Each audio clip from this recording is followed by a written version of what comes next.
तो बिल्कुल जनता ने मन बनाया है कि इस बार लालू, नीतीश, मोदी, भाजपा सबको साफ करके बिहार में अपने बच्चों के लिए, बिहार में बदलाव के लिए, बिहार में शिक्षा रोजगार के लिए एक नई व्यवस्था बनाई जाए। लोगों ने जिस समाजवाद और सामाजिक न्याय की राजनीति करने का दावा किया, उसका कोई असर समाज के बेहतरी पर नहीं दिखा।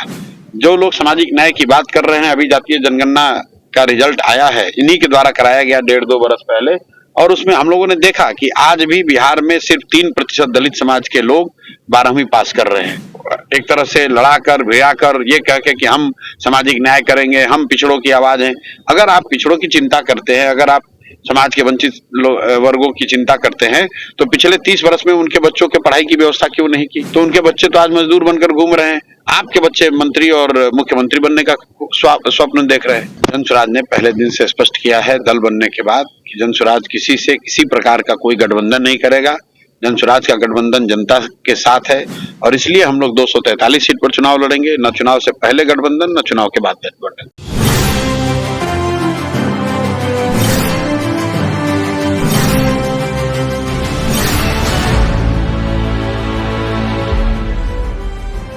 प्रशांत किशोर जी के साथ।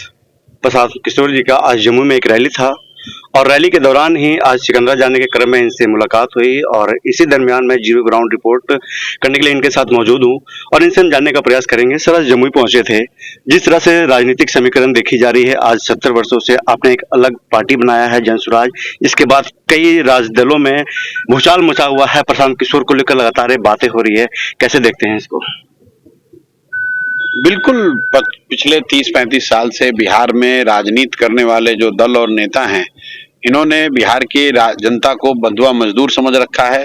ये लोग 5 वर्ष कोई काम नहीं करते हैं, शिक्षा रोजगार की बात नहीं करते हैं, और चुनाव के समय में आकर भाजपा वाले, नीतीश कुमार, एनडीए वाले लालू जी का डर दिखाते हैं कि अगर हमको वोट नहीं दोगे तो जंगल राज आ जाएगा। लालू जी आकर सांप्रदायिकता की बात करेंगे, भाजपा का डर दिखाएंगे, मुसलमानों को डराएंगे, उससे वोट ले लेंगे। तो कहीं ना कहीं जनता इससे ऊब चुकी है, नया विकल्प चाहती है, और जब उनको जनसुराज के रूप में एक नया ईमानदार सशक्त विकल्प दिख रहा है, तो बिल्कुल जनता ने मन बनाया है कि इस बार लालू, नीतीश, मोदी, भाजपा सबको साफ करके बिहार में अपने बच्चों के लिए, बिहार में बदलाव के लिए, बिहार में शिक्षा रोजगार के लिए एक नई व्यवस्था बनाई जाए, ताकि बिहार भी अन्य राज्यों की तरह विकास की दौड़ में शामिल हो सके। बिहार के बच्चे बाहर मजदूरी करने ना जाएं, बिहार में भी पढ़ने की और स्वास्थ्य शिक्षा की व्यवस्था हो। इसलिए जनता वोट करेगी इस बार। विकास को लेकर आपने लगातार मुद्दे उठाए हैं, लगातार पलायन को लेकर बात कही है। हर एक सभा में आपने अपने स्पीच में मोदी पर निशाना साधा है कि मोदी दूसरे स्टेट को लेकर, हालांकि वो तो पूरे देश के प्रधानमंत्री है, लेकिन बिहार में ना तो कोई वैसा रोजगार का अधिनियम है, ना तो रोजगार को लेकर कोई फैक्ट्रियां हैं। तो कैसे देखते हैं इसको, क्या होना चाहिए बिहार में ताकि लोग यहाँ से पलायन ना करें? भाई, सबसे पहले जरूरी है कि बिहार में लोगों के पास अच्छी शिक्षा हो, और उसके साथ जो लोग पढ़ लिख गए हैं या किसी कारणवश नहीं भी पढ़ पाए लेकिन युवा हैं, उनके पास रोजी रोजगार करने के लिए पूंजी हो। बिहार में पूंजी न होना लोगों की सबसे बड़ी मजबूरी है, सबसे बड़ी परेशानी है। अगर आपके पास पूंजी होगा तो बिहार का हर युवा सक्षम है कुछ न कुछ छोटा मोटा रोजी रोजगार व्यापार करने के लिए। इसलिए जनसुराज ने कहा है कि पलायन को रोकने के लिए, रोजगार को बढ़ाने के लिए 3 काम जो हम लोग कर रहे हैं, कि बिहार के बैंकों से बिहार के लोगों का जो पैसा बाहर, जिसका पूंजी का पलायन हो रहा है, उसको रोका जाएगा। उसको रोकने से बिहार में 2 से 2.5 लाख करोड़ रुपया एक्स्ट्रा पैसा हर वर्ष निवेश होने लगेगा, उससे लोगों को बड़े पैमाने पर रोजगार मिलेगा। दूसरा, जो कृषि आधारित मजदूर हैं, उनके पलायन को रोकने के लिए मनरेगा को हम लोग कृषि से जोड़ना चाहते हैं, ताकि जो खेती आधारित मजदूरी है वो यहीं पे मजदूर रहें, उनको हरियाणा पंजाब न जाना पड़े। और जो तीसरी बात हम लोग कह रहे हैं कि जो गरीब परिवार हैं, उनको जो बैंकों से ऋण नहीं मिल रहा है, क्योंकि उनके पास गिरवी रखने के लिए कोई जमीन नहीं है, कोई एसेट नहीं है, तो सरकारी गारंटी पर हर परिवार को यहाँ बैंकों से ऋण मिले, और सिर्फ 4% ब्याज पर मिले, ताकि हर व्यक्ति कुछ न कुछ रोजी रोजगार कर सके। ये तीनों चीज होने से बिहार में बड़े पैमाने पर रोजगार पैदा होगा। इन तीनों चीजों के होने से बिहार से पलायन रुकेगा, और उसी से समृद्धि का रास्ता खुलेगा। लगातार पक्ष विपक्ष एक दूसरे पर निशाना साधती है। आपने कई बार स्पीच में भी इस पर चर्चा किया है। सर, एक चीज देखा जाता है कि अपने परिवारवाद को लेकर राजनीति को आगे बढ़ा रहे हैं।